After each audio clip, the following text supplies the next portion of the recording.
नमस्कार। ये वीडियो भाजपा नेता ध्यान से सुने, किसान यूनियन के नेता ध्यान से सुने, हमारे क्षेत्रीय पश्चिम उत्तर प्रदेश के खासतौर पर एमपी एमएलए भी इसको ध्यान से सुने। एक छोटा सा मुद्दा है, आपके लिए तो वो कुछ नहीं है, लेकिन किसान के लिए बहुत बड़ा मुद्दा है। तमाम दर्जनों किसान यूनियन बन गई, लेकिन पता कुछ नहीं, और जिन्हें पता है वो मलाई खा रहे हैं। मलाई के अलावा उन्हें कोई काम करना नहीं, शोर शराबा करेंगे, अपना खर्चा पर्चा लेंगे और अपनी मस्ती में रहेंगे। किसान जाए भाड़। अभी एक ताजा मुद्दा चल रहा है,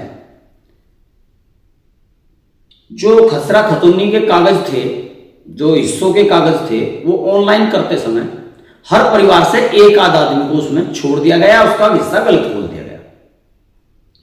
अब वो किसान क्रेडिट कार्ड बनवाने या कुछ भी करवाने जब बैंक पहुंचते हैं तो बैंक कहता है तो आपका तो हिस्सा ही गायब है, आपका तो ये बैठता ही नहीं, आपके दूसरे भाई का हिस्सा इतना है, आपका हिस्सा ही गायब कर दिया। ये गलती किसकी थी? पटवारियों की। भुगतनी किसको पड़ रही? किसानों को। किसान नेता कहने वाले यूनियन वाले लोगों का आज तक मैंने इस पर कोई बयान नहीं देखा, चाहे वो टिकैत यूनियन हो, चाहे वो तमाम चिंटू पिंटू टाइप की जितनी भी यूनियन है, सारी यूनियनों को देख लो आप।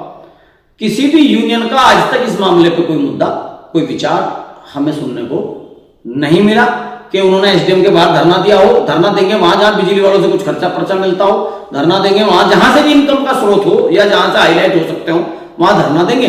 वरना जो जैनवन मुद्दे हैं उनके लिए धरना भी नहीं देते। मैं आज तक किसी भी किसान यूनियन को यह बात कहते हुए नहीं सुना, किसी विधायक सांसद को यह बात कहते हुए नहीं सुना कि भाई ये प्रदेश में गलत हो रहा है। और ये करीब करीब सभी पूरे भारत में स्थिति ऐसी है, लेकिन खासतौर पर उत्तर प्रदेश उत्तराखंड के मुख्यमंत्रियों से मैं हाथ जोड़ के पल्ला पसार के भीख मांगता हूं कि इन पटवारियों को लगाम दो, इन तहसील के लोगों को लगाम दो। पहले तो ये लोगों को मरवाने और भिड़ाने का काम करते हैं, लोगों के फर्जी कागज इसका उधर चढ़ा दिया, उसका उधर चढ़ा दिया, और अब तो उन रिकॉर्ड कर दिया इस काम को और सबका ही कर दिया। मेरे गांव में 400-500 जितने भी किसान है, किसी एक किसान का ऐसा नहीं है जिसकी सही नकल हो। मेरी खुद की नहीं है, नहीं, हिम्मत की बात आपको कह रहा हूं कि मेरी खुद की नहीं। लोग मुझे कहना, पता किया तब समझ में आया कि तो बहुत गजब का खेल है। हमने एसडीएम से बात की तो बहुत गजब का खेल है, लूटने के लिए छोड़ दिया, नाम चढ़वाने के लिए 3000 रुपए दे दो, 5000 रुपए दे दो, और नहीं तो कोर्ट चले जाओ, 2 साल लगेंगे।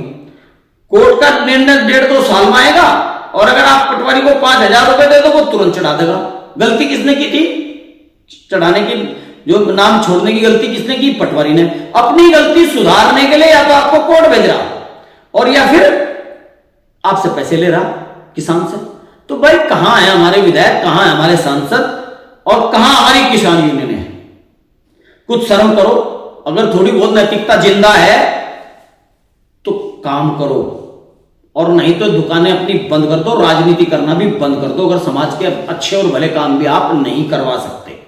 और मेरी योगी जी आपसे हाथ जोड़ के विनती है कि आपके राज में कहते हैं कि सब ठीक है, सब ठीक है। अरे इतनी बड़ी समस्या पूरे प्रदेश में किसी को नहीं दिख रही, हर तहसील में लूट मिचरी, 3000, 4000, एक नाम बदलने के पैसे लिए जा रहे हैं। योगी जी, एक किसान पहले से पीड़ित था, तमाम खर्चे पर्चों को लेकर पीड़ित था, गन्ना भुगतान को लेकर पीड़ित था, या एक पीड़ा आपके लोगों ने और पकड़ा दी, और कोई नेता, कोई विधायक इसमें बोलने के लिए तैयार नहीं है। किसी को योगी जी से डर लगे? अरे किसानों से भी डरो भाई, ऊपर परमात्मा से भी डरो। सब चले जाएंगे, हम भी चले जाएंगे, योगी जी भी चले जाएंगे, आप भी चले जाएंगे, लेकिन परमात्मा था, रहेगा, और उसके चाबुक में दंड देने की ताकत थी और रहेगी। इसलिए ज्यादा अभिमान सत्ता का बहुत बुरा है, सबको जाना एक दिन, ये छोड़ के सारी सत्ता पत्ता का खेल ही छोड़ जाएगा। लेकिन किसानों को फांसी मत दो, इनके खाते खुदते ठीक करा दो। मैं तमाम पश्चिम उत्तर प्रदेश के विधायकों से कहना चाहता हूं, और माननीय मुख्यमंत्री योगी जी से कहना चाहता हूं, अपील करना चाहता हूं कि किसानों को उनके सही सही हिस्से बंटवा दिए जाएं, ताकि वो अपने काम कर सकें। और अगर लूटी करवानी तो भाई करवाते रहो, आपकी मर्जी, आप राजा हैं, कुछ भी करवा सकें। आप विधायक हैं, आप सांसद हैं, आप किसान नेता हैं, कुछ भी कर सकते हैं, करो। फिर रोकने वाला आपको कोई फिलहाल नहीं है। जब किसी का समय आएगा तो आप जरूर रुकेंगे, आप नहीं सभी रुकेंगे, फिर एक दिन रुकना सबको ही है, लेकिन अभी आपकी चल रही तो चलाते रहो। मेरी बात किसी भाई को बुरी लगी हो तो मैं माफी चाहता हूं, लेकिन बहुत पीड़ादायक है। मैंने नकुड़ तहसील में अपने गांव की खुद की फाइलें देखी कि सबका ही गलत कर दिया। अरे भाई, ऑनलाइन चढ़ाते समय गलती पटवारी की तहसील कर्मियों की है, उसमें किसान की गलती क्या है? जो मैनुअली पहले था हिस्सा, उसका ऑनलाइन भी दे दो, उसमें कोर्ट जाने की जरूरत कहां है? फिर जो पैसे दे रहा है उसे कोर्ट नहीं जाना पड़ रहा, उसका आप चुपचाप कर दे रहे हो। तो इसलिए इस पर ध्यान देने की आवश्यकता है। और जो भी किसान भाई मेरी इस आवाज को सुन रहे हो, आपसे हाथ जोड़ के विनती कि इससे अधिक अपने सारे पटवारियों को, तहसील प्रशासन को और अपने क्षेत्रीय विधायक को इस वीडियो को जरूर शेयर करें, ताकि इनकी नींद खुले और ये लूटमार बंद हो। धन्यवाद।